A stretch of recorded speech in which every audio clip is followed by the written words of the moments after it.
Chapter 5. Order 4. In the event of the Supreme Commander, Chancellor, being incapacitated, overall CR command shall fall to the Vice Chair of the Senate until a successor is appointed or alternative authority identified as outlined in Section 6. Order 5. In the event of the Supreme Commander, Chancellor being declared unfit to issue orders, as defined in Section 6, the Chief of the Defense Staff shall assume GAR command and form a strategic cell of senior officers, see page 1173, paragraph 4, until a successor is appointed or alternative authority identified. From contingency orders for the Grand Army of the Republic, order initiation, orders 1 through 150, GA Redocument CO, CL, 56 to 95, GGAAR landing strip, Teklet, Qiilura, 473 days after Geonosis. Etain stood on the deserted landing strip by the troop transporter, up to her ankles in a fresh fall of snow. The only footprints were hers and the ridged soles of army boots, whose impressions were so much larger than hers that for a moment she felt like an insignificant child. The farmers weren't going to show. She hadn't expected them to. Now her duty was unavoidable. She'd given them 2 extra hours, kidding herself that they might have had difficulty passing blizzard-blocked roads, but the deadline had passed, and Levitt was walking toward her from the HQ building, datapad in one gloved hand. She turned and walked back to save him the journey. "One last try, Commander," she said. "I'm heading into Imbrani to give them the now or never speech." Levitt handed her his datapad. "Orders just in, ma'am. Direct from Zay. The Gurlanans just gave him a little demonstration of intent." Etain swallowed to compose herself before reading. Zay had a terse message style. She could have spoken to him by comlink, even had a virtual face-to-face meeting, but he'd sent Levitt a message stark, to the point, and leaving no opportunity for discussion or argument. Gurlanans claimed responsibility for classified information on troop movements and readiness status released today to CS commanders. Leak has resulted in 10,653 casualties. Fleet Auxiliary Corps Guardian destroyed with all hands, while defensive cannon was offline during the unscheduled maintenance. Remove Qiilura contingent immediately. Civilian casualties acceptable if colonists use lethal force. Etain handed the datapad back to Levitt and saw 10,000 dead troopers in her mind's eye before she saw farmers, dead or otherwise. It hit her hard. Her imagination blanked out and was replaced by a cold, hard focus on the next steps to remove the remaining farmers. "He's not a happy camper, ma'am. They warned they could be anywhere and pass as anyone." Etain carried on walking. "Why didn't I feel them dying in the Force? Am I that out of touch? So there's a little reminder of the damage they can do whenever they want. It'll escalate. Let's get this over with." "You could have prevented the deaths," said a voice behind her. Jinnar appeared out of nowhere, loping like an arc of black oil. She could have been a mound of snow, a piece of machinery, or even one of the leafless trees on the strip perimeter before she metamorphosed into her true form. She darted a little ahead Etain and Levitt, leaving featureless round paw prints behind her. Gurlanans could leave false tracks, making them impossible to hunt down. They were, as so many had said, perfect spies and saboteurs, as long as they were on your side. If they were the enemy, then they seemed very different indeed. You didn't have to kill troopers. Don't you think they've got short enough lives as it is? Etain tried not to lose her temper, but it was hard. She didn't want the baby sensing any of this ugliness. "We're evicting the colonists anyway. You could have waited." "You don't have the stomach for killing unless you're put in a corner, girl," Jinnar said. "Unlike that soldier of yours. And I know where he is." It was a risky thing to say in front of Levitt, but he didn't react. Etain took a moment to realize that Jinnar was making a veiled threat. Her pulse began hammering in her throat. "If anything happens to him," she said, "you know what Qiilura will do to you. So now, you know the stakes, and what we both stand to lose." Etain's anger welled in her throat, choking off any coherent response. She stopped dead, hand going straight to her lightsaber without any conscious thought, and a blind urge to kill swept over her. It wasn't a Jedi's reaction at all. It was a woman's, a mother's, a lover's. It took all her self-control not to draw the lightsaber. Her dead master, Cast Qiilura, would have understood. She knew he would. They're leaving today. She thought of the separatist collaborators caught by Gurlanins not far from here, throats ripped out as befitted a carnivore kill. But you can't deal with them yourselves, can you? Just 2,000 humans, and that's too many for you to take on, which tells me how very few of you there really are. Jinnert slowed down and looked back over her shoulder. 2 twin-pointed fangs extended almost to her chin. When she spoke, they gave her a strangely comic lisp that almost took the edge off her menace. If we were many, there would be no farmers left for you to remove. What you need to remember, Jedi, is where we might be, and that, like your gallant little clone army, a very small force applied intelligently can cause serious damage. Level interrupted at just the right moment. Like Commander Gett, he had a knack for diffusing situations. Permission to put the men in position, General. The farmers have already scattered. They won't all be in Imbrani. I know, but we have to make a start somewhere. We'll move on and clear stragglers area by area. Jinnart loped ahead. We'll locate them for you. Gurlanins were predators. Etain had no doubt that tracking humans was easy for them. She watched Jinnart disappear into the distance, and then she really disappeared. Vanished, merged into the landscape, melted. It was disturbing to watch. Metamorphosis was a shocking enough spectacle, but the way the creatures could simply step out of existence troubled her more than anything. She had no idea if one was right behind her, or in her room in her most private moments. I know all the places the colonists used to hide out during the SEP occupation, she said to Level. Zay and I used them too. I still have the charts. The commander dipped his head and put his hand to the side of his helmet for a moment, as if he was listening to his internal comlink. So, ma'am, how are you interpreting lethal force? Can we shoot as soon as they try to kill us, or do we have Lo wait until they actually do? Uplo a year ago, Etain would have had a clear-cut answer based on a Jedi's view of the world, where dangers were sensed in advance and intentions clearly fell. She knew who meant her harm and who didn't. Now she saw the war through the senses of ordinary human men who were trained low-react instantly and whose long-drilled movement eventually bypassed conscious thought.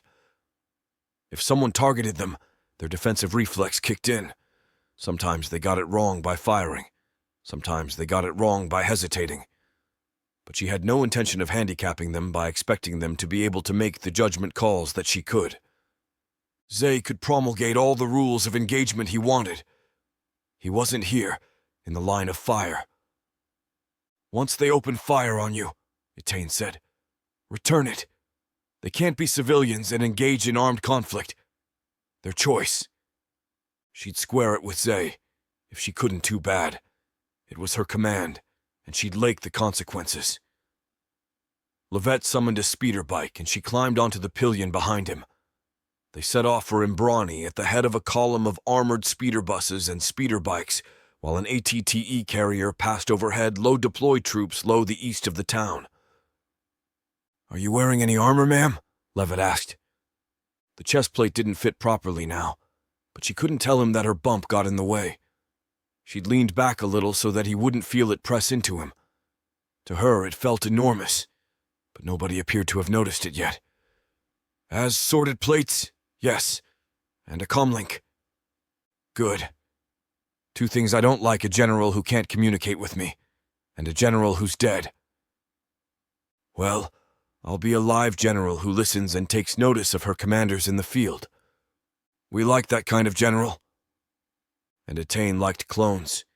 The only thing they all had in common was their appearance, although they were starting to age differently. She could see that now, and what the Republic had done to them. Apart from that, they were individuals with the full range of virtues and habits of random humankind, and she now felt completely at home with them. If she had a side in this war, this was the one she chose: the disenfranchised, unreasonably loyal, heartbreakingly stoic ranks of manufactured men who deserved better. "We're going to run out of Jedi if this war spreads to more planets, Levitt," she said, not sure if the lump rising in her throat was her hormonal upheaval or pity for the clones getting the better of her. "Would you mind taking a detour down the course of the river?" "Very good, ma'am."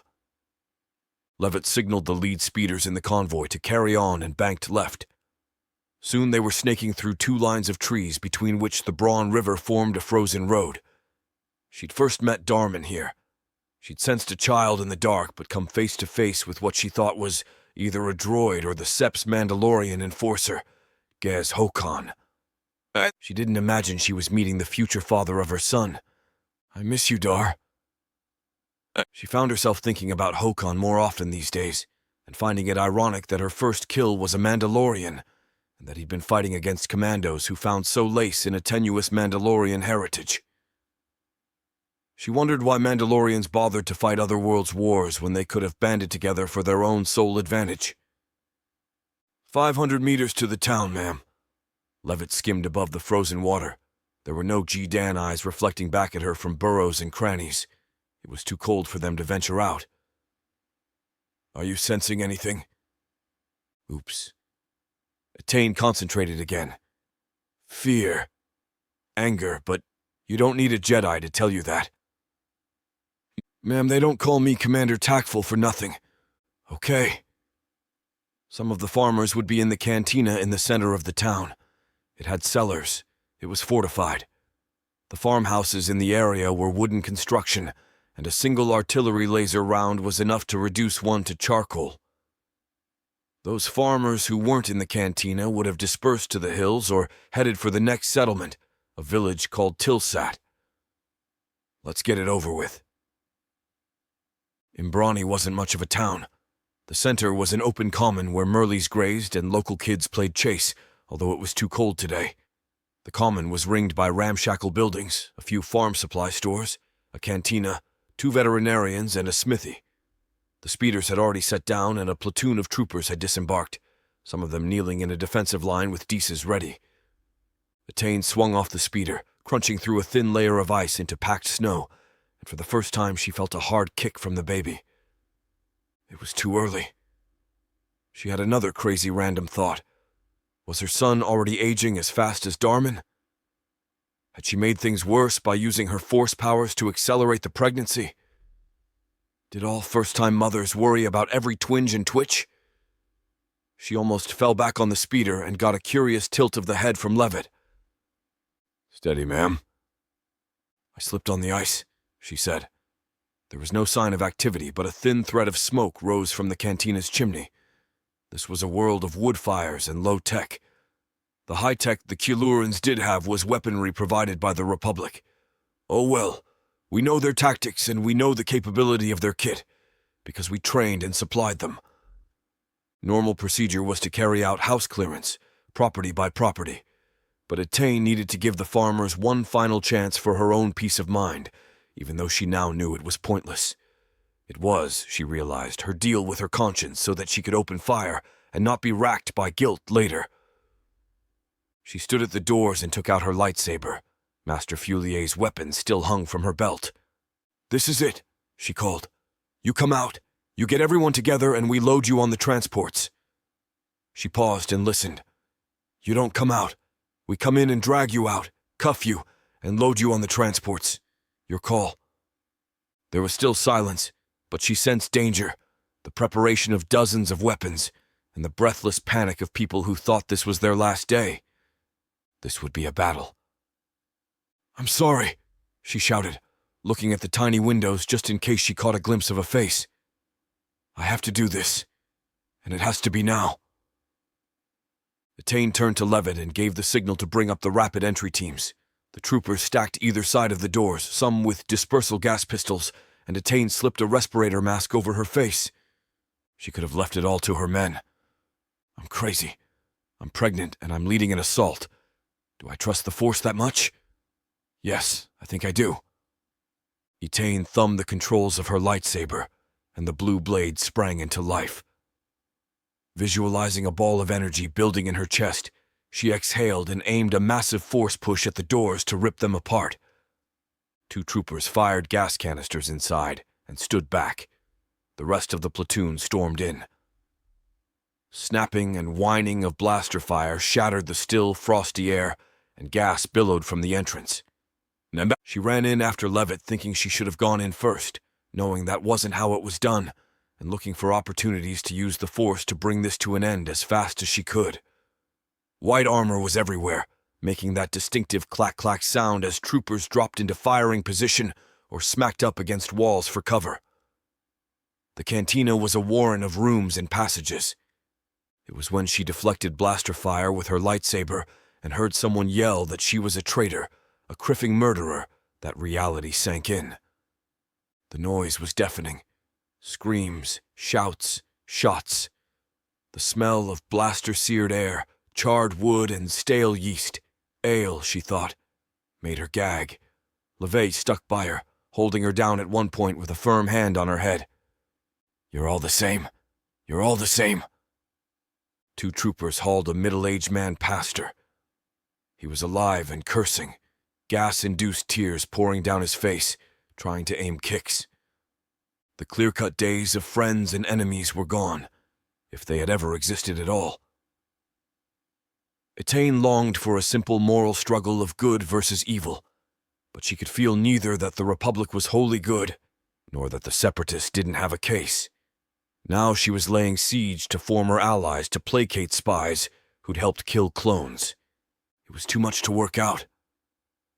All that mattered then was staying alive for her unborn child and looking out for the men around her.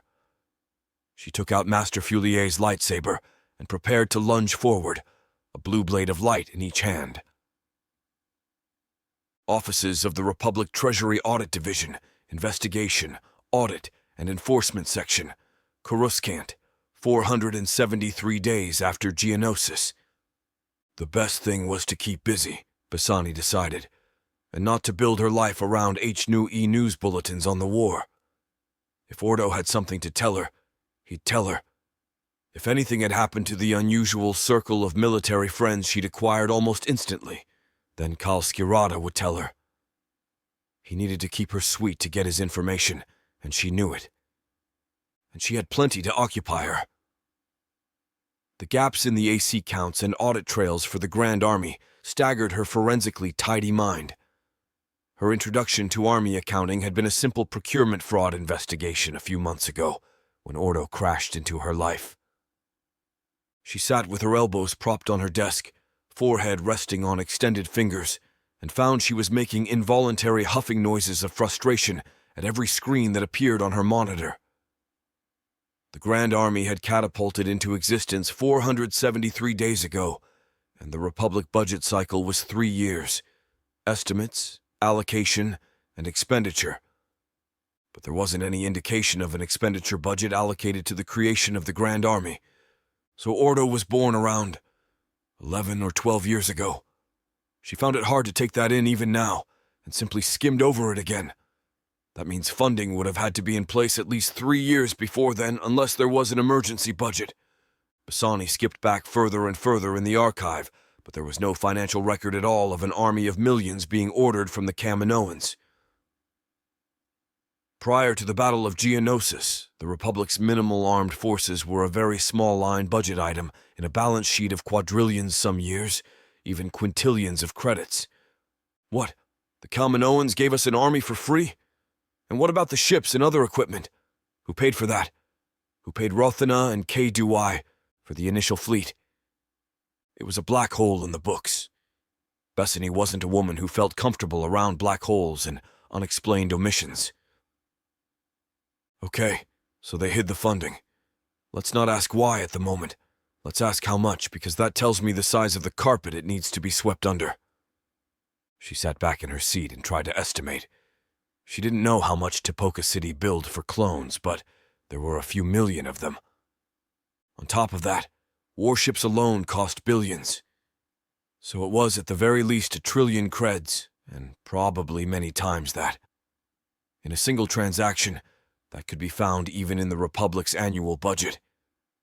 It was a big lump under the carpet, but she hadn't found it, Either it hadn't appeared, which was fraudulent accounting on an unthinkable scale, or it had been dispersed in line items around a dozen government departments, which was still counter to financial regulations. So what other services would a big standing army need?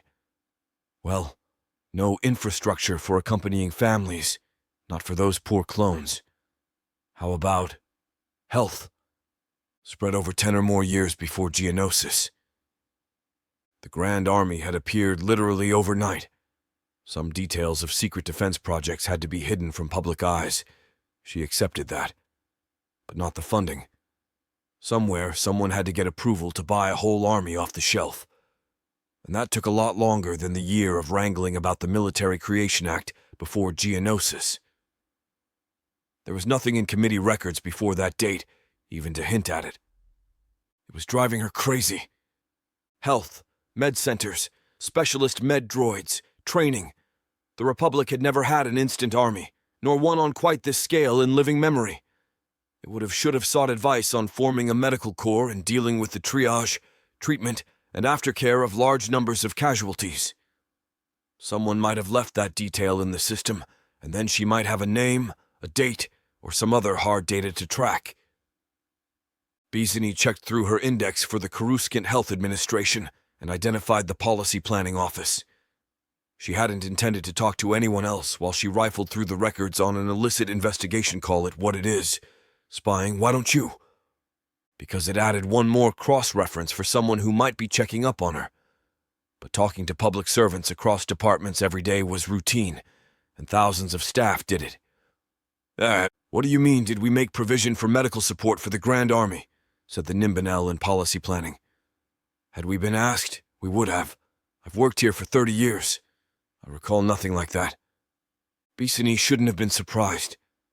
If the procurement of an army had been hidden that well, so would its attendant services. She decided to start from the other end, the present day. So what does the CHOA actually provide for the army now? Nothing. So what happens if a soldier is shipped back to Coruscant for treatment? CHOA doesn't deal with them. Civilians only. If they're treated anywhere, it'll be by GAAR medical units. Bassani wound up the conversation and went back into the treasury records she'd already combed on the last investigation. She could track all the routine supply and procurement transactions since Geonosis armaments, victualling, leases on merchant vessels, maintenance contracts, refueling, but still there was nothing to point her at transactions with Camino. Her stomach rumbled and reminded her she'd been at this for hours. It was well past her usual lunch break. Just one more trawl, then I'll break. Come back with a fresh eye. Do a little real work to cover my lack of output today. She'd try another route. The Customs Bureau. There might have been duty payable on something, export licenses, anything that would give her an audit trail between Tipoca City and Galactic City. But you got Muriel's answer already. There's nothing in the budget estimates to pay for more clones for next year or the year after. There's no indication if or how the Kaminoans are being paid at all. That was odd in itself. The only reason she could think of was that the costs were far more than anyone imagined. It was a very good reason indeed to make the budget disappear. Lunch, Bess? Bessany jumped. Jilka Zanzentis, corporate tax enforcement, no stranger to taxpayers who wanted to cut their liability via a blaster stuck her head around Bassani's doorway. Shutting the doors looked suspicious, but nobody seemed to want to know what you were working on if they could walk in and peer over your shoulder. Busy. Monitoring reports to do. Are you okay? Bassani tried to memorize where she was on the balance sheet. You keep asking me that lately. You haven't been yourself for a while. Just get lost. I need to drill down into this budget. It's the only thing I can do that's useful right now. My boyfriend's serving in the Grand Army, Bessany said. There, she'd said the B word to herself and now to Jilka. If she called Ordo anything else, she would have proved to herself that she was ashamed of what he was, making him less than human. And I spend my days waiting to hear that he isn't dead, okay? Jilka straightened up as if Bassani had slapped her. I'm sorry, I didn't realize. We don't have that many citizens serving, do we? Bassani's common sense grappled with her conscience. No, I want to deny him. Clones don't get citizenship. The two women stared at each other for a moment, and Jilka looked away first. It was a terrible moment, and maybe Bassani had said too much, revealing that she had far too much contact with the Grand Army. "Wow," said Jilka, ducking back out of the doorway. "You must have had more fun doing that investigation at the logistics center than I thought." Bassani waited for the sound of Jilka's shoes clattering down the corridor to fade to silence and rested her chin on her hands. That would get around the building like wildfire. So what? I'm not ashamed. She'd lost her appetite now.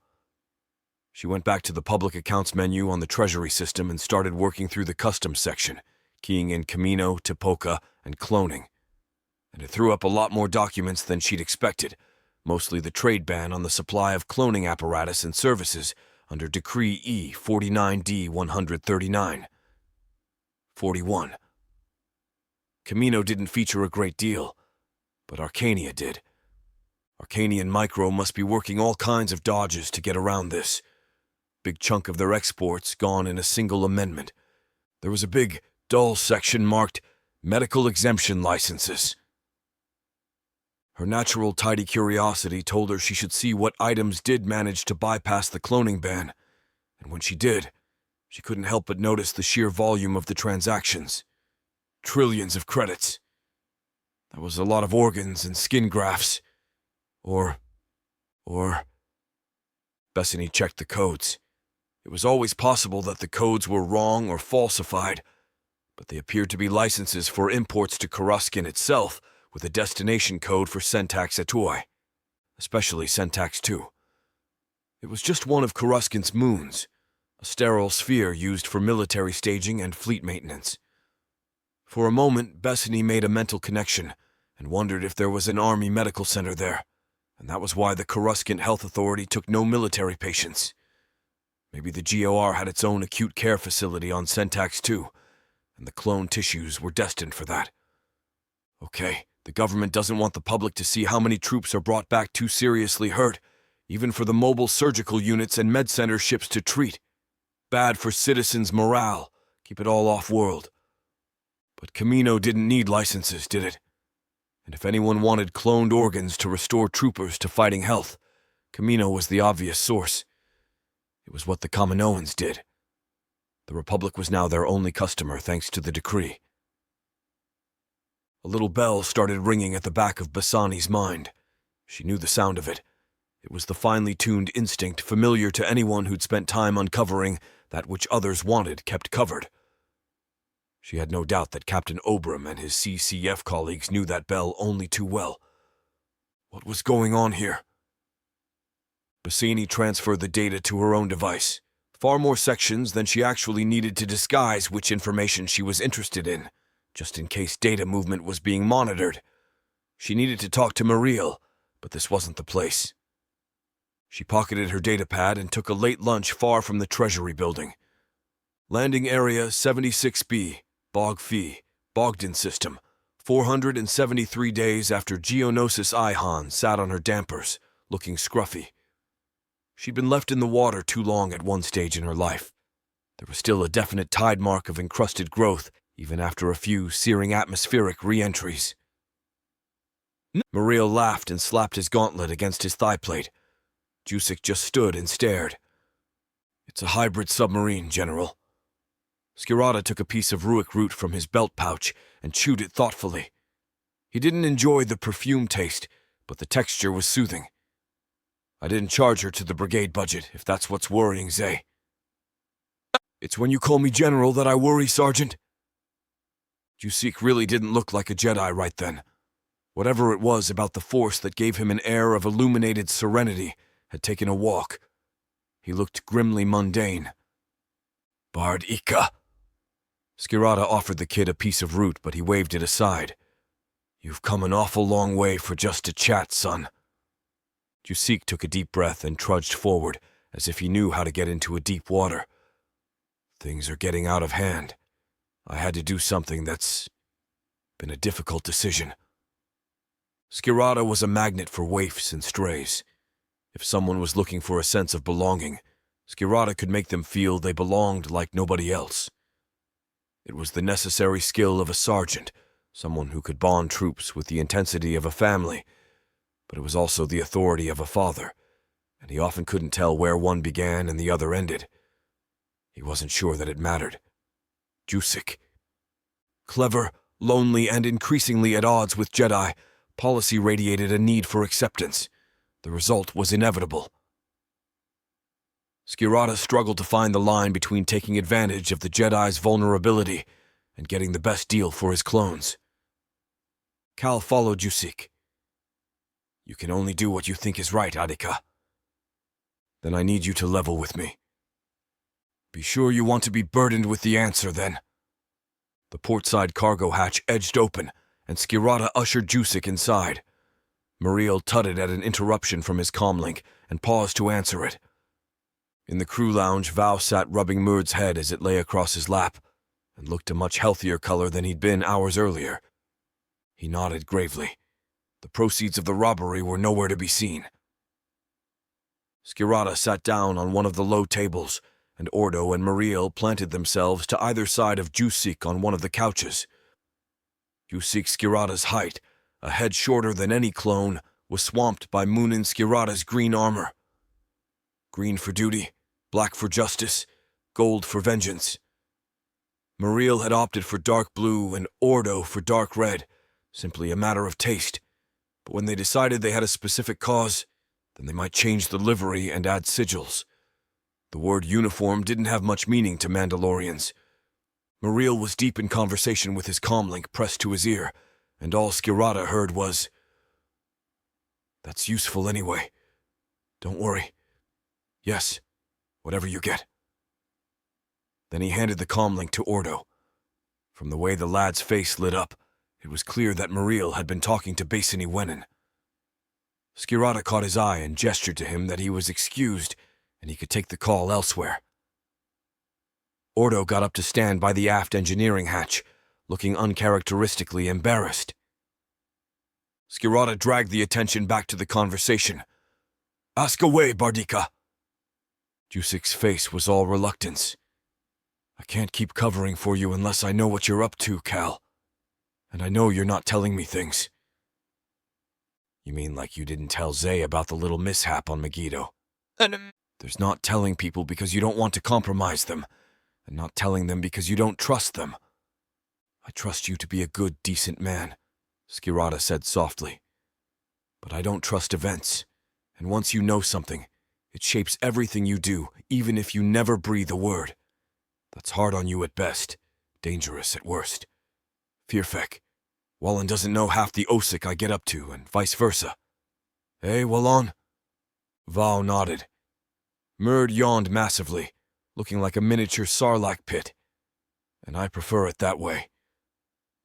I told Zay I was doing a morale visit to some of Braylor's squads in the field," Jusik said, "which is partly true." "So what bit isn't?" Jusik was a general, and he had his own issues back at HQ. Qiilura had to remind himself of that occasionally. He wasn't always off the chart and doing as he pleased.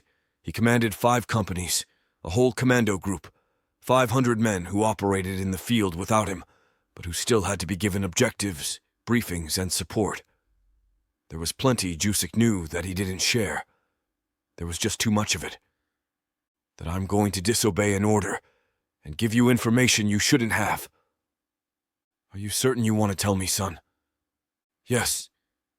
Even so, Jusik dithered for a moment, staring down at his hands. "The Chancellor's ordered Zay to find Kosai, top priority." Qiilura's stomach nodded. There was always the outside chance that someone might get to her first, and he could never let that happen. "Everyone's been looking for Kosai since she went missing at the Battle of Camino." "So?" "He's sending Delta to do it. They picked up a sighting at Vainai." Jusik held out his datapad. "Read for yourself. That's all the voice traffic and messages between Zay and Palpatine, and Delta's briefing. Zay specifically didn't want you to know." Qiilura's stomach sank. Zay wasn't a fool, and he had a good idea what a Mandalorian with a personal grudge might do to his quarry. You're taking a risk showing me that, Bardika. Sometimes Jusik had the look of an old, weary man. He was in his early 20s, all of him except his eyes. I know. You'd never forgive me if I didn't, and I wouldn't have forgiven myself either. Jusik had shown his true colors then.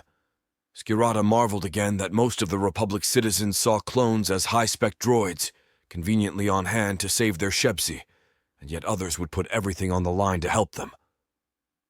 Qiilura got up to take the datapad, read it without comment, and passed it to Muriel. Thanks, Bardika. Qiilura ruffled Jusik's hair. He wasn't sure how he would have felt if the kid had divulged his critical information to Zay, though. So you and the boss think I'm going after Kosai, too. I know you are. You said more than once that if you could, you'd grab a Kaminoan and force them to engineer normal lifespans for the clones. You left out by its skinny gray neck, I think. Well? Yes, I intend to find her. Is that what you're doing now? With a submersible? And why the urgency? Qiilura didn't blink. How could he expect Jusik not to work it out? They'd all fought together. They could think like each other with surprising ease. And Firfek, Jusik was a Jedi. He could sense things. Qiilura decided to concede. Jusik would know he was holding back, and the mutual trust would corrode. Okay, Bardika, I bought a hybrid because I intend to find Kosai and beat the Osik out of her until she hands over the biotech that'll stop my boys from aging fast. Being a useless, arrogant piece of Awa bait, Kosai may well bolt to a maritime environment like Home Sweet Home, hence the Shosen, which I will be refitting shortly with military-grade sensors and weapon systems, at my own expense, although I might well make it available for Republic business as a gesture of goodwill. Does that answer your question? Jusik looked slightly pained. I just didn't know how imminent this hunt was. Qiilura had told nobody about the message from La Masu to Palpatine that Muriel had sliced on Kamino. It was strictly between him and the Nulls, and inevitably Bisani Wenin, who was smart enough to work things out if she stumbled across any cutoff point for clone funding. I'm cracking on with it, Qiilura said at last, because my boys run out of time twice as fast as you or me. I don't want you running into Delta and having problems, that's all. Val looked up. I'd rather like to avoid that too. Ordo seemed to have finished his conversation. He handed back Muriel's comlink and sat down again with a glazed expression, this time on a separate seat. His thoughts were elsewhere. Qiilura wondered whether to bring Jusik up to date with the hunt for Kosai, but decided to hang on. It really would place a burden on him, and he'd radiate guilt whenever Zay came near him. Better that he didn't know yet. So tell me what the robbery was all about. Jusik seemed to want to change the subject. It's not like either of you to put your men at risk for personal gain. Well, that's a question for me, Val said. I reclaimed something that was due to me, but the bulk of the haul is for our men when they leave the army. You might have noticed the Republic hasn't made pension provisions for them. It hasn't made provision for them to retire either, Jusik said. I think I understand. Vao's handed the stash over to me, Bardika. Qiilura was going to have to tell Vao about the apparent end of the Camino contract, too. He had commandos in the field who were due their chance at life as much as anyone. The more Qiilura's plan took detailed shape, the more people there'd be who needed to know things, and that always sat uncomfortably with him. What you don't know can't burden you, son. If it all goes shushuk, you can at least look Zay in the eye and say you had no idea what I was up to. Jusik leaned back in his seat. Tell me where you're going to be, and I'll try to stop Delta from falling over you. I can monitor Delta, Bardika, Qiilura said. If I see them on a collision bearing, I'll ping you, okay? Jusik looked wounded. The idea that Qiilura didn't trust him after all they'd been through on Coruscant must have hurt. I was useful once. Qiilura ruffled his hair again. You're one of my boys, Bardika. I said you had a father in me if you ever wanted one, and I mean it. Jusik stared at him for a while, and Qiilura couldn't work out if he was hurt or just worried. I think I can guess anyway, he said. Attain. You know, if there's anything you need me to do. Ordo stared straight ahead, but Muriel's stare was searing a hole in the side of his face. Val looked up too, and Myrd lifted its head in response to its master's interest. What about Attain? Val asked. I know, Cal, Jusik said. He looked embarrassed. I can sense these things. Don't worry about the Jedi Council. They don't know. It's not them I'm worried about, Qiilura said. Shab. Maybe he should have told all the Nulls that Attain was carrying Darman's baby, not just Ordo. It's the Kaminoans. Fascinating. Val sighed. Who doesn't know what you know, or what Cal knows? And that I don't know, but the Kaminoans don't know either. But if they did know, then Cal knows they'd be a problem? It's not funny, Wallen, Qiilura said. Muriel was going to get huffy when he realized Ordo had kept something of so much importance from him. We have a personnel issue we have to factor into all this. I wish I'd never taught you all those big words. Okay, Attain's pregnant. Short enough for you? Val made a noise in his throat that sounded remarkably like Myrd's gargling objection to being moved from the sofa. I'll start knitting, he said. Obviously the Force wasn't with her. Nobody asked who the father was. The romance was hardly a secret. Even Delta knew. She's on Qiilura until she gives birth, Qiilura said, and nobody says a word to the boys. Not even us, Muriel muttered. No, Marika, not even you. Because then you can't accidentally put your great big boot in it, like the General just did. Sorry. Jusik hung his head. I thought at least the Nulls would know. Okay, I'll brief the rest of them, said Qiilura. But Darman doesn't know, and it stays that way until he's in a position to be able to, well, process the news. At the moment, all he'd do is worry instead of keeping his mind on the job. That's not fair on the man, Val said. Not if you think he is a man and not some helpless kid, or a simpleton. Okay, Mirsheb. You got a better idea? Val blinked a few times. No, I don't think any answer is the right one here, other than hindsight. She wanted to give him a son, some kind of future. And smart move or not, I'm doing the same, so maybe it's my fault for putting ideas in her head. Jusik got up. I'd better go. Gotta look legit by catching up with Vevut's squad. He gave Qiilura a pat on the back. Zay's talking about bringing Rav Brailer back to train more troopers in commando skills if he can find her. You stayed in touch with your Qival Dar colleagues, didn't you? Some.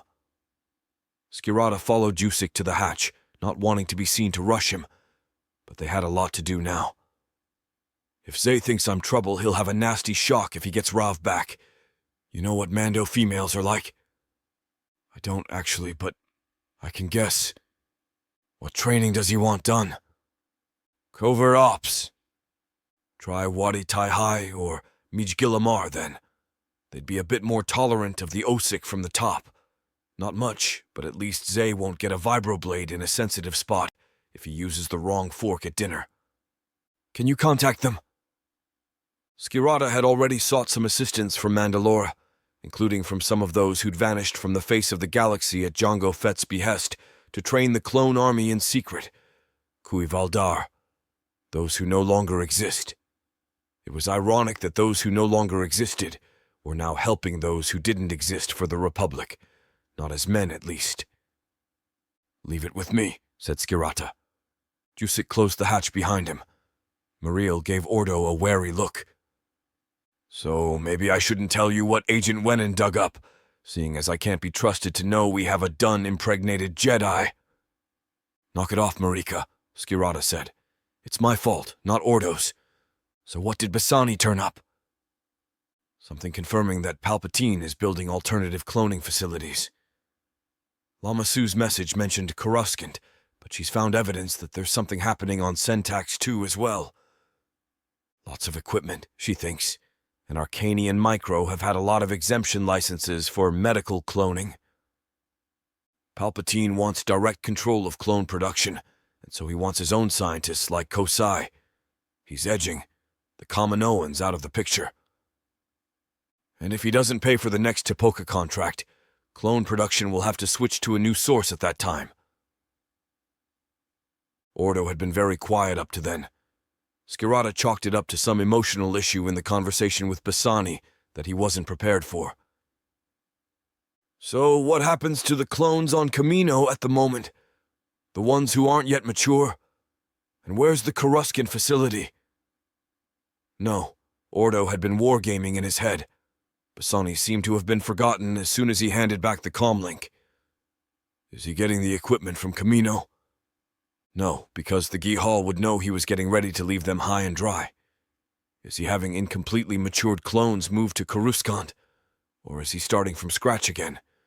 If so, he has a 10-year lead time to worry about. At the current rate of loss, he won't have an army left in 5 years, let alone 10. Unless he's not going to use Kamino technology, said Muriel. Myrd made an exceptionally loud noise of escaping wind, and he stared at the creature. Val didn't seem bothered. You have no class, Myrd. You know that? Val looked at Qiilura and muttered, Microtech. It was the one obvious alternative. Arcanian microtech. Kaminoans did it best, but they did it slow.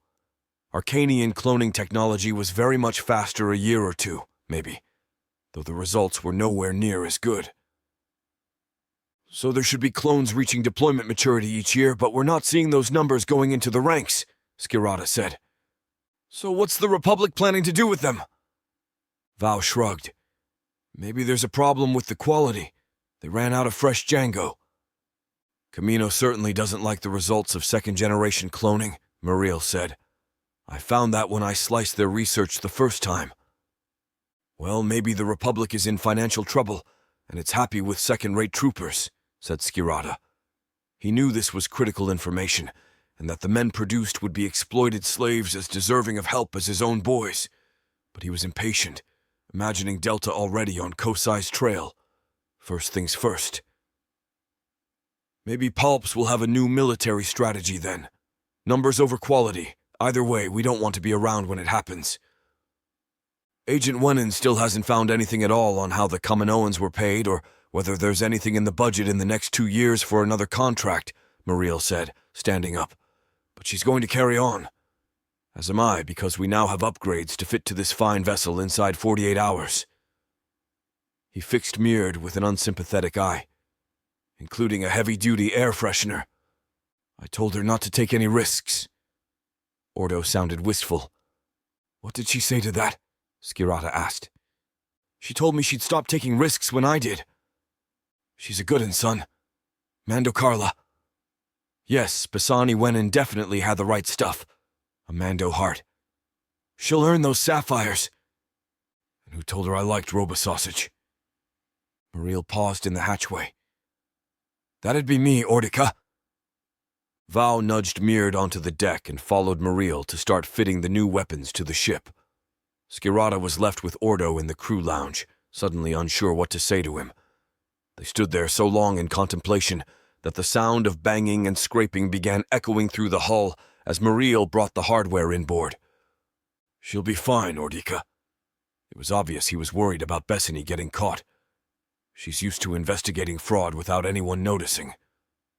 She's close to investigating the Chancellor, Calbuir.